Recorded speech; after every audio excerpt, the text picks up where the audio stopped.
Innovation is the exploitation of new ideas, but we often get confused as to what exactly that means. And the best way I can think of describing it is to think in terms of 3 levels of innovation. The base level is what we can call incremental innovation. That is about constant improvements to existing processes. It's about marginal improvements in our existing products. Every company that creates products is always looking for new bells and whistles to put on them. The second level of innovation is what we can call sustaining innovations. So if I'm a consumer products company like a Unilever or a Nestle, I come up with a new brand of Greek yogurt, let's say. And that's a product which is genuinely new, and we had to do some research and development to create that product. It's got a new brand, but it is still fitting easily within our kind of existing way of working. It's a product that everybody recognizes as being part of our system. The supermarkets can easily buy it as part of the portfolio that we sell. Consumers will easily understand why we're doing it. Sustaining innovation. The third level is the so-called game-changing or radical innovations, and they're both the kind of the sexy ones, but also the dangerous ones. In the world of consumer products, a classic example would be Nestle coming up with the Nespresso product. Well, as you know, the Nespresso product is a completely different way of making and selling coffee. And when they came up with that idea, at first there was a lot of internal resistance because it was potentially cannibalizing the existing sales of the Nescafe brand, and it was also very difficult to sell it. The supermarkets didn't want to sell a machine. So they actually had to create an entirely separate organization unit within the Nestle system to create, distribute, market the Nespresso. So that's a great example of a game-changing innovation. It really rethought the rules of how coffee was consumed.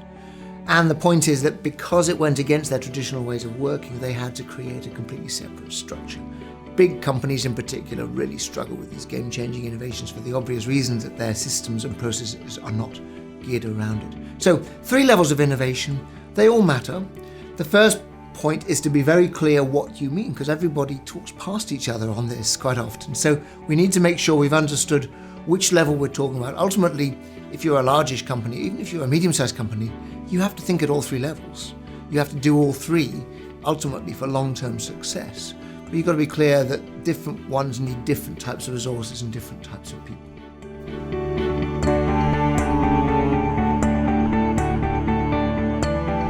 A lot of companies, particularly large companies, really struggle to do innovation in a systematic and successful way. They put a lot of money and resources into it, but they often don't get the payoff.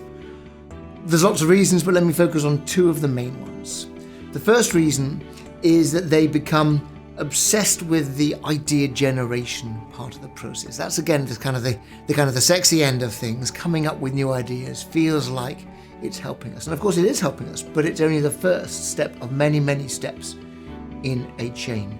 Innovation is 1% inspiration and it's 99% perspiration. So the companies that get it right are the ones that invest equally, perhaps even more, in selecting, developing and leveraging their ideas rather than focusing on the generation of the stuff at the beginning. That's the first problem. The second problem, the reason that companies typically struggle, is that they often see innovation as a slightly sort of elitist activity. It's only the preserve of the people in the research and development team or the business development function, or perhaps it's just the chief executive's job.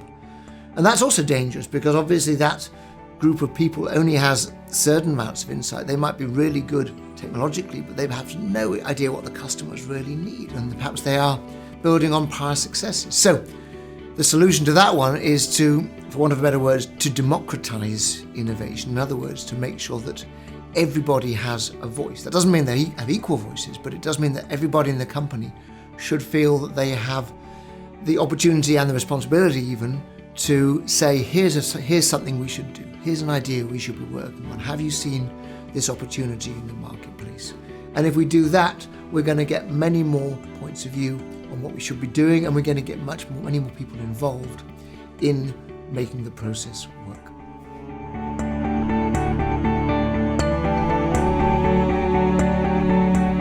Innovation will always be important. I mean, any organization in a competitive market needs to worry about innovation. But if we look at the challenge today, then we can absolutely focus on what you might call the second generation of innovation in internet and web-based technologies. So when we look at the exciting companies today, we talk about Uber, we talk about Airbnb, Spotify. I mean, these are companies which have figured out clever ways of using technology to disrupt often very, very traditional businesses. And often what they're doing is they're using their technology to make markets, to help buyers and sellers, people with a service, to offer people who need a service, to work with each other.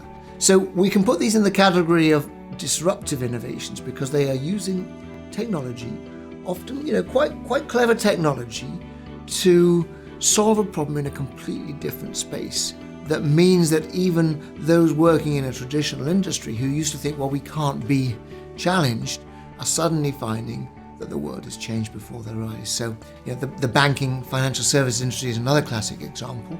Right now, no one knows quite where it's going to end up, but certainly as banking services are moving on to the smartphone, technology is playing a massive role there. And of course, behind this, we've got these new technologies, sometimes called Bitcoin, sometimes called cryptocurrencies, which are potentially changing the foundations of what money even is in the first place. So, wherever you look, technology is the second and third order effects of technology is causing us to say, we can't take our traditional way of working for granted.